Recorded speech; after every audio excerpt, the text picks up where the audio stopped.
بہکاوے ڈرامے کی next episode تو بہت ہی دھماکے دار ہونے والی ہے۔ ستارہ بھائی جی کو رو رو کے ساری تفصیل بتاتی ہے کہ میرے سابقہ شوہر کے گھر سے بھاگتے وقت میں نے اور جہانگیر نے کتنا زیور اور کتنا پیسہ چرایا تھا، اور ہمارا یہی معاہدہ ہوا تھا کہ سب کچھ آدھا آدھا بانٹا جائے گا، لیکن اب جب سے جہانگیر نے دیکھا ہے کہ میں آپ کے ساتھ کچھ زیادہ ہی فرینک ہو رہی ہوں تو اس کے دل میں کھوٹ آ چکا ہے، تبھی تو اس نے سارا زیور اور پیسہ کہیں چھپا دیا ہے اور خالی بیگ لا کے میرے منہ پہ مارا ہے، الٹا میرے اوپر الزام لگا دیا ہے کہ وہ سب کچھ میں نے چوری کیا ہے۔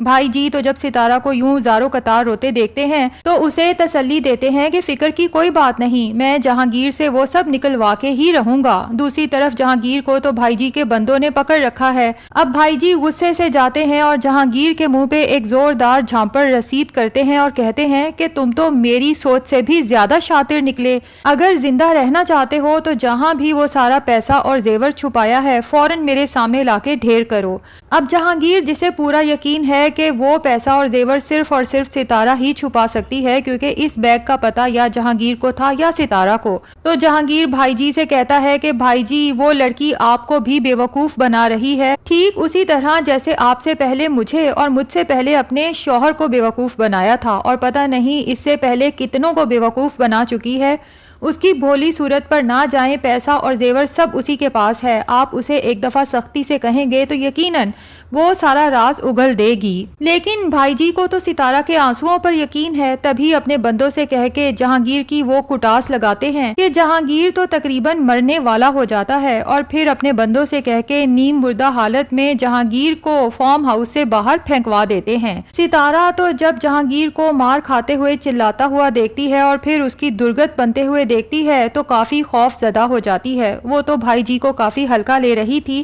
لیکن اب اسے بھی بھائی جی سے خوف آنے لگا ہے، اور جہانگیر پر بھی یقین آ گیا ہے کہ یقیناً وہ زیور اور پیسہ اس کے پاس نہیں تھا، ورنہ اتنی مار کھانے کے بعد تو کم سے کم وہ اگل ہی دیتا۔ پیسہ اور زیور جان سے زیادہ پیارا تو نہیں، لیکن پھر ستارہ سوچتی ہے کہ اگر جہانگیر کے پاس نہیں ہے، میرے پاس نہیں ہے، تو وہ سب گیا کہاں؟ اور ستارہ جو بھائی جی کے ساتھ عشق معشوقی کے چکر یہ سوچ کے لڑا رہی تھی کہ بھائی جی تو زبیر سے بھی زیادہ دولت مند اور شاہ خرچ ہیں، اگر مجھ سے شادی کر لیتے ہیں تو میرا فیوچر تو بہت برائٹ ہو جائے گا۔ لیکن بھائی جی اب ستارہ کو بھی اپنی اصلیت دکھاتے ہوئے کہتے ہیں کہ دیکھو لڑکی، تم چور بھی ہو اور قاتلہ بھی، اور جہانگیر کو جتنی مار پڑی ہے اب تو مجھے بھی یہی لگتا ہے کہ وہ زیور اور پیسہ یقیناً تمہارے پاس ہے۔ اب سیدھے طریقے سے وہ سب کچھ میرے حوالے کر دو، ورنہ جہانگیر کا حشر تو تم دیکھ ہی چکی ہو، تمہارے ساتھ بھی پھر یہی سب کیا جائے گا۔ اور ساتھ ہی اسے وارن کر دیتے ہیں کہ اگر کسی قسم کی چالاکی کر کے یہاں سے نکلنے کی کوشش کی تو یاد رکھنا کہ میرے بندے چپے چپے پر پہرا دے رہے ہیں،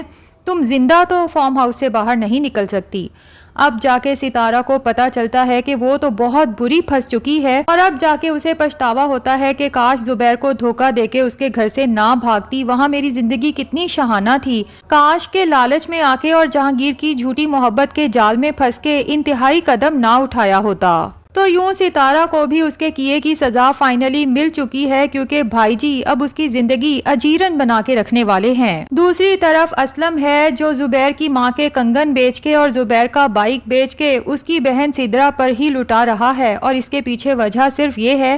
کہ سدرا اور زبیر کی ماں یہی سمجھیں کہ اسلم کے پاس بہت روپیہ پیسہ ہے، اسی لالچ میں آ کے جب سدرا کا نکاح میرے ساتھ کر دیں گے تو پھر میں اپنا چکر چلاؤں گا۔ زبیر تو ویسے ہی اپاہج ہو چکا ہے، اس کے تو کسی مشورے کی اب کوئی اہمیت ہی نہیں، سدرا اور اماں کو بیوقوف بنا کے یہ مکان اپنے نام لگواؤں گا اور بیچ کے یہاں سے رفو چکر ہو جاؤں گا۔ ستارہ اور جہانگیر بھی تو انہیں دھوکہ دے کے بھاگے ہیں، ان کا کیا بگاڑ لیا جو یہ میرا کچھ بگاڑ سکیں گے۔ ادھر صرف وزیر ہے جسے زبیر کی اور اس کی دکان کی سچ میں فکر ہوتی ہے، اور اسلم جو کچھ دکان پہ کر رہا ہے، وزیر کو پورا یقین ہے کہ اسلم اس دکان کو اجاڑنے والا ہے، تبھی وہ زبیر کے پاس پہنچ جاتا ہے اور اسے آگاہ کرتا ہے کہ دکان میں مال تقریباً ختم ہونے والا ہے، کیونکہ جب سے آپ بیمار پڑے ہیں نہ تو دکان میں نیا مال ڈلوایا گیا ہے اور نہ ہی بجلی کا بل ادا کیا گیا ہے، اور مجھے تو یہ ڈر ہے کہ کہیں بجلی کا کنیکشن کاٹ نہ دیا جائے۔ زبیر تو وزیر کی یہ بات سن کے حیران رہ جاتا ہے، جبکہ سدرا اور اماں بھی پاس ہی موجود ہوتی ہیں۔ زبیر پریشان ہو کے کہتا ہے کہ اسلم نے تو اماں کے کنگن اسی لیے بکوائے تھے کہ دکان میں نیا مال ڈلوانا ہے، اور پھر اسلم اتنے پیسے اماں کے ہاتھ پہ لا کے ہر مہینے رکھتا ہے، تو پھر یہ سب کیا معاملہ ہے؟ تو وزیر بتا ہی دیتا ہے کہ اماں کے کنگن بیچ کے جو پیسے آئے تھے وہ اسلم کی جیب میں گئے ہیں، اور جو اماں کے ہاتھ پہ وہ پیسے رکھتا ہے انہی کنگن کے پیسوں میں سے ہی ہر مہینے رکھے جاتے ہیں۔ اب اس کے پیچھے معاملہ کیا ہے یہ میں بھی سمجھنے سے قاصر ہوں۔ اب اماں تو وزیر کو ہی ڈانٹ کے وہاں سے بھیج دیتی ہیں، جبکہ سدرا فوراً ہی اسلم کو کال کر کے ساری صورتحال سے آگاہ کرتی ہے، اور اسلم کہتا ہے کہ آنے دو اس وزیر کے بچے کو، ایسی خبر لوں گا کہ دوبارہ کبھی زبیر کے گھر کا رخ نہیں کرے گا، کیونکہ اسے تو وزیر پہ یہی غصہ آتا ہے کہ یہ بلا وجہ میرا بنا بنایا کھیل خراب کرنے پہ تلا ہوا ہے۔ جبکہ زبیر کو اب اسلم سچ میں برا لگنے لگا ہے، خاص طور پہ جب سے اسلم نے زینت کے بارے میں بد زبانی کی ہے، اور پھر جس طرح ستارہ نے زبیر کو دھوکہ دیا ہے، تو اب اسلم کی بھی وہی حرکتیں لگ رہی ہیں، اور اسے یقین ہو گیا ہے کہ اسلم بھی میرے ساتھ کوئی بہت بڑا دھوکہ کرنے والا ہے۔ جبکہ وزیر جب دکان پہ پہنچتا ہے تو اسلم اسے کھری کھری سنا دیتا ہے کہ تمہاری یہاں سے نوکری ختم۔ وزیر تو حیران رہ جاتا ہے کہ آپ اس طرح مجھے کھڑے کھڑے نوکری سے کیسے نکال سکتے ہیں؟ تو اسلم کہتا ہے کہ یہ سب تمہیں اس وقت سوچنا چاہیے تھا جب تم میرے خلاف زبیر کے پاس جا کے شکایات کر رہے تھے۔ جس پہ وزیر کہتا ہے کہ اسلم بھائی میں نے آپ کے خلاف تو کوئی شکایت نہیں کی، میں نے تو صرف دکان کی صورتحال کے بارے میں بتایا تھا۔ تو اسلم وزیر کو کہہ دیتا ہے کہ اب یہ دکان صرف میری ہے، زبیر کی حالت تم دیکھ چکے ہو، وہ نہ تو اب کبھی چلنے کے قابل رہے گا اور نہ ہی دکان سنبھالنے کے۔ وزیر کو بہت افسوس ہوتا ہے کہ کاش میں اسلم کا اصل چہرہ زبیر بھائی کو دکھا سکتا، تو زبیر بھائی کبھی بھی اسلم کو اپنی دکان سنبھالنے کا نہ کہتے۔ ویسے بھی وزیر تو اسلم کو بہت پہلے پہچان چکا تھا کہ یہ آستین کا سانپ ہے، اور اب جب وزیر اسلم اور سدرا کو بازار میں گھومتے خوش گپیاں لگاتے دیکھتا ہے تو مزید پریشان ہو جاتا ہے، اور سوچتا ہے کہ مجھے فوراً زبیر بھائی کو اس کے بارے میں بتانا چاہیے۔ لیکن جب زبیر کو بتانے کے لیے جاتا ہے تو دروازے پہ ہی اماں سے ٹاکرا ہو جاتا ہے۔ تو اماں کہتی ہیں اتنی کون سی ضروری بات ہے، مجھے بتا دو، میں زبیر کو بتا دوں گی۔ اب وزیر اماں سے ہی کہتا ہے کہ اسلم ٹھیک آدمی نہیں ہے، میں نے سدرا باجی کو اس کے ساتھ دیکھا ہے، پلیز سدرا باجی کو اس سے دور رکھیں۔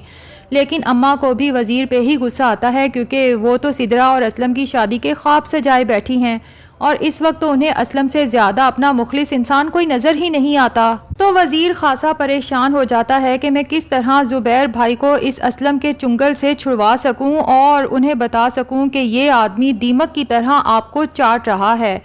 پھر وزیر کے دماغ میں زینت آتی ہے، اور اسے یہ بھی یاد آتا ہے کہ زبیر اب دن رات زینت بھابی اور اپنی بیٹیوں کو یاد کرتا ہے۔ تو وزیر زینت بھابی کو تلاش کرتے ہوئے جب ان تک پہنچتا ہے، پہلے تو زینت کی کامیابی دیکھ کے دل سے خوش ہوتا ہے، اور پھر زینت کو بتا دیتا ہے کہ کس طرح زبیر بھائی کو پہلے ستارہ اور جہانگیر نے دھوکہ دیا، اور اب ان کا اپنا ہی دوست جسے وہ اپنا بھائی سمجھتے ہیں اسلم، زبیر بھائی کی معذوری کا فائدہ اٹھا کے ان کی آنکھوں میں مزید دھول جھونکنے میں لگا ہوا ہے۔ زینت جسے ویسے بھی زبیر سے بہت محبت ہے، یہ الگ بات کہ زبیر نے زینت کو دھکے مار کے اپنے گھر سے نکال دیا، لیکن اس کے باوجود زینت زبیر کی محبت اپنے دل سے نہیں نکال پائی، اور جب اس کی معذوری کا پتہ چلتا ہے اور اس کے ساتھ ہوئے دھوکے کا پتہ چلتا ہے تو زینت فیصلہ کر لیتی ہے کہ میں اس اسلم کی اصلیت زبیر کے سامنے لا کے رہوں گی، اور چاہے سدرا اور اماں مجھے پسند نہیں کرتی، اس کے باوجود میں سدرا کی زندگی مزید برباد نہیں ہونے دوں گی۔ تو ناظرین کیا لگتا ہے، کیا زینت بر وقت پہنچ کے سدرا اور اسلم کی شادی ہونے سے رکوا دے گی، یا پھر اسلم سدرا سے شادی کرنے میں کامیاب ہو جائے گا اور زینت کچھ نہیں کر سکے گی؟ کمنٹ سیکشن میں اپنی رائے کا اظہار ضرور کریں۔ ویڈیو پسند آئی ہے تو لائک اور چینل کو سبسکرائب بھی ضرور کر دیں۔